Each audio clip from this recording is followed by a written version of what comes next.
시드기야 왕이 사람을 보내어 선지자 예레미야를 여호와의 성전 셋째 문으로 데려오게 하고 왕이 예레미야에게 이르되 내가 네게 한 가지 일을 물으리니 한마디도 내게 숨기지 말라. 내가 이 일을 왕에게 아시게 하여도 왕이 결코 나를 죽이지 아니하시리이까. 가령 내가 왕을 권한다 할지라도 왕이 듣지 아니하시리이다. 시드기야 왕이 비밀이 예레미야에게 맹세하여 이르되 우리에게 이 영혼을 지으신 여호와께서 살아계심을 두고 맹세하노니 내가 너를 죽이지도 아니하겠으며 네 생명을 찾는 그 사람들의 손에 넘기지도 아니하리라. 만군의 하나님이신 이스라엘의 하나님 여호와께서 이와 같이 말씀하시되 내가 만일 바벨론의 왕의 고관들에게 항복하면 내 생명이 살겠고 이 성이 불사름을 당하지 아니하겠고 너와 내 가족이 살려니와 내가 만일 나가서 바벨론의 왕의 고관들에게 항복하지 아니하면 이 성이 갈대아인의 손에 넘어가리니 그들이 이 성을 불사를 것이며 너는 그들의 손을 벗어나지 못하리라 하셨나이다. 나는 갈대아인에게 항복한 유다인을 두려워하노라. 염려하건대 갈대아인이 나를 그들의 손에 넘기면 그들이 나를 조롱할까 하노라. 그 무리가 왕을 그들에게 넘기지 아니하리이다. 원하옵나니 내가 왕에게 하랜바 여호와의 목소리에 순종하소서. 그리하면 왕이 복을 받아 생명을 보전하시리이다. 그러나 만일 항복하기를 거절하시면 여호와께서 내게 보이신 말씀대로 되리이다. 보라, 곧 유다 왕국에 남아있는 모든 여자가 바벨론 왕의 고관들에게로 끌려갈 것이요 그 여자들은 내게 말하기를 내 친구들이 너를 꿰어 이기고 내 발이 진흙에 빠짐을 보고 물러갔도다 하리라. 내 아내들과 자녀는 갈대아인에게로 끌려가겠고 너는 그들의 손에서 벗어나지 못하고 바벨론 왕의 손에 잡히리라. 또 내가 이 성읍으로 불사람을 당하게 하리라 하셨나이다. 너는 이 말을 어느 사람에게도 알리지 말라. 그리하면 내가 죽지 아니하리라. 만일 고관들이 내가 너와 말하였다 함을 듣고 와서 내게 말하기를 내가 왕에게 말씀한 것을 우리에게 전하라. 우리에게 숨기지 말라. 그리하면 우리가 너를 죽이지 아니하리라. 또 왕이 내게 말씀한 것을 전하라 하거든 그들에게 대답하되 내가 왕 앞에 간구하기를 나를 요나단의 집으로 되돌려 보내지 마소서. 그리하여 거기서 죽지 않게 하옵소서 하였다 하라. 모든 고관이 예레미야에게 와서 물으매 그가 왕이 명령한 모든 말대로 대답하였으므로 일이 탄로되지 아니하였고 그들은 그와 더불어 말하기를 그쳤더라. 예레미야가 예루살렘이 함락되는 날까지 감옥들에 머물렀더라. 오늘 말씀은 살 길이라는 제목으로 함께 말씀을 나누겠습니다. 오늘 말씀에는 이제 시드기야 왕이 예레미야를 몰래 불러서 내가 어떻게 하면 살겠느냐 다시 한번 묻습니다. 예레미야는 하나님의 말씀을 계속해서 동일하게 말씀을 하지요. 그것은 시드기야 왕이 바벨론에게 항복하십시오. 그러면 너와 당신과 당신의 가족들이 삶을 얻을 것입니다. 죽지 아니할 것입니다. 그런 이야기를 합니다. 그러면서 예레미야도 이야기하기를 그러면 왕이여 나를 죽이지 마십시오. 그리고 내가 어떻게 해야지 나도 이렇게 살겠습니까? 또 서로 이렇게 이야기를 하죠. 왜냐하면 이전에 시드기야 왕이 예레미야가 선지자인 것은 알지만 계속해서 죽이려고 하고 또 고관들에게 넘겨주었던 그런 전례가 있어서 그렇습니다.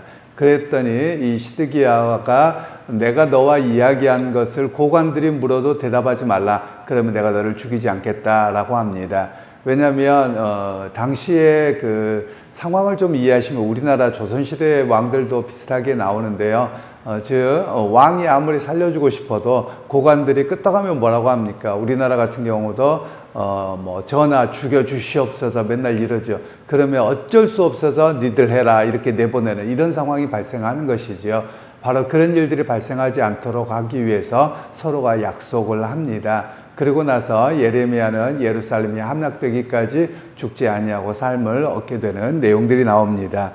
그러면서 여기에서는 순종에 대한 문제를 이야기합니다. 즉 예레미야가 시드기야에게 한결같이 말씀했던 것은 하나님께서 우리 나라와 백성들을 멸망시키기로 하셨기에 그냥 하나님께 순종하십시오. 그러면 살 길을 얻을 것입니다. 이 이야기를 말씀하고 있는 것입니다. 그런데 오늘 시드기야의 모습을 보면 그가 예레미야에게 이야기합니다. 우리의 영혼을 지으신 하나님의 이름으로 너와 내가 약조하자, 이러면서 이야기를 하거든요. 그런데 여기에서 이 시드기야의 앞뒤가 잘 안 맞는 모습이 나옵니다. 그 이야기는 하나님이 누구신가를 입술로는 고백하는데 하나님의 말씀은 항복해라, 안 듣는 거예요.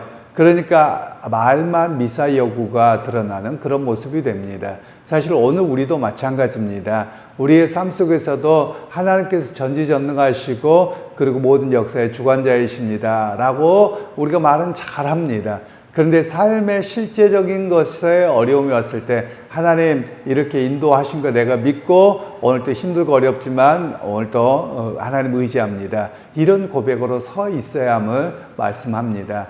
그러니까 입술로만 하나님이 세계 역사를 주관하시고 전지전능하시다 이렇게 하는 것이 아니라 삶의 자리에서까지 그 말씀을 의지하고 고백할 수 있는 우리 믿음이 되어야 함을 성경은 말씀하고 계시는 겁니다.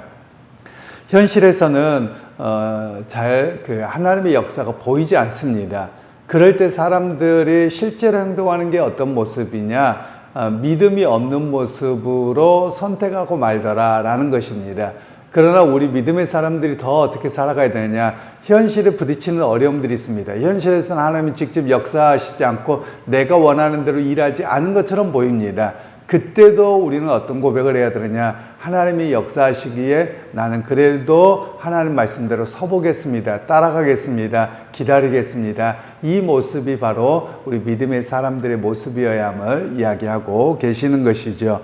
그러면서 오늘 당시에 보면 당시에 정권을 잡고 있던 그 고관들의 모습은 친애굽 정책을 폈었습니다. 그래서 시드기야도 친애굽을 정책을 펼다가 오히려 예루살렘이 함락되고 멸망하게 되는 그런 지경까지 이르게 되었습니다. 즉 문제가 무엇이냐면 외적인 환경을 보고서 그 두려움이 다가왔을 때 선택하는 모습입니다. 분명히 예루살렘과 유다 백성들은 하나님의 백성이라는 믿음의 고백이 있었고 또 성전을 중심으로 여호와 하나님을 의지하는 그런 공동체였어야 합니다. 그런데 현실에서는 그들이 바벨론이 쳐들어오는 그 모습을 보고서 두려움에 빠져버린 것입니다. 그래서 그들이 선택한 것은 세상적인 방식입니다. 애굽과 동맹을 맺어서 이겨내려고 하는 그런 모습이지요. 그래서 오늘 우리의 삶에서도 마찬가지입니다. 현실에 대한 두려움이 생기면 하나님에 대한 믿음 자체가 사라져 버립니다. 그래서 결국 더 이 스텝이 꼬이게 되는, 더 문제가 더 커지게 되는 그런 모습을 우리에게 이야기를 하고 있습니다. 결국 두려움은 우리의 생각을 지배합니다. 그리고 두려움은 우리의 생각을 지배할 뿐만 아니라 선택하는 것도 잘못된 선택을 하도록 우리에게 조장합니다. 그러기에 믿음의 사람들은 해야 될 일이 두려움을 떨쳐버리는 것입니다. 두려워하지 말라, 내가 너와 함께함이라 하나님의 약속의 말씀을 붙들고 우리에게 묵묵히 그 걸음을 걸어가야 됨을 오늘 성경은 말씀하고 계시는 겁니다. 여러분 인생을 살다 보면 얼마나 많은 두려움이 있습니까? 사회 변화도 심합니다. 그리고 정치에 따라서 경제의 삶도 변하기도 하고요. 또는 육신의 질병으로 인해서도 그렇고요. 생각지도 않는 수많은 일들이 일어납니다. 특별히 제가 자주 말씀드렸던 것처럼 우리 사회는 급속도로 성장한 사회입니다. 그러다 보니까 사람들이 두려움이 의외로 큽니다. 미지의 세계 어떻게 바뀔지 모르는 것에 대한 두려움이 사실 크게 되어져 있습니다. 그런 상황에서도 우리는 어떻게 살아가느냐? 하나님을 의지하고 믿음으로 살아갑니다. 오늘도 그런 모습이 우리에게 있어야 된다라는 것이죠. 과거에 비해서 최근에는 더 큰 두려움이 생긴 것 같습니다. 과거에는 우리의 생명이 길지 않았습니다. 그러니까 예전 제가 어렸을 때 이야기입니다만 환갑을 하시면 많이 계시지 않으셨거든요. 그런데 지금 환갑, 진갑을 넘어서 80은 기본이고 90, 100세까지 되게끔 되었습니다. 그러면 사람들의 두려움이 뭐냐? 너도 나도 마찬가지입니다. 은퇴 이후의 삶에 대한 두려움이 의외로 한국 사회를 지배하는 것 같습니다. 그런 가운데 우리가 어떻게 합니까? 염려와 걱정이 우리의 삶을 연장하지 않습니다. 책임지지 않습니다. 그냥 성실하게 살아가면 되는 겁니다. 오늘을 성실하게 살아가다 보면 그때 가서도 성실함으로 살아내면 되는 것이다 라고 말씀을 할 수 있는 것이죠. 여러분, 제가 종종 말씀드리죠. 여러분, 연세 드시면 아픈 거 당연한 겁니다. 안 아플 수 없습니다. 젊었을 때 20대처럼 건강하다 그런 일 안 옵니다. 그리고 여러 가지 질병들 가질 수밖에 없는 겁니다. 그러면 거기에 맞춰서 살면 되는 겁니다. 그런데 그것 자체가 안 오기를 바라고 두려워하고 어찌할 바 모른다. 그리고 젊었을 때보다도 활동 범위도 더 작아지고요. 그리고 젊었을 때보다도 경제적인 여건도 더 부족해질 수밖에 없습니다. 그럼 거기에 맞추어 살면 되는 것입니다. 그런데 오늘 우리는 그 미래에 대한 두려움이 오늘의 삶을 누리지 못하게 하는 그런 모습이 되어버리는 겁니다. 그러기에 여러분, 염려와 걱정과 두려움은 오늘의 주어진 삶을 누리지 못합니다. 그리고 오늘의 주어진 삶을 성실하게 살지도 못하게 하고 오늘의 삶에서 주어지시는 하나님의 은혜와 또 작게나마 겪게 되는 행복을 잃어버리게 한다라는 것입니다. 그러기에 여러분, 오늘 우리가 살 길이 무엇입니까? 하나님의 인도하심을 의지하는 겁니다. 그리고 하나님의 말씀을 붙드는 겁니다. 그리고 하나님의 말씀을 순종하면서 한 걸음 한 걸음 최선의 삶을 살아가는 것이 우리 믿음의 사람이 이 땅에서 살아야 될 길임을 잊지 않으시길 소원합니다. 그러기에 여러분, 오늘 하루의 삶 속에서도 내가 믿음으로 삽니다. 하나님을 의지하고 삽니다. 그 고백을 하면서 우리에게 주어진 삶에 최선을 다하는 그런 믿음의 성도님들이 다 되기를 주님의 이름으로 축복합니다.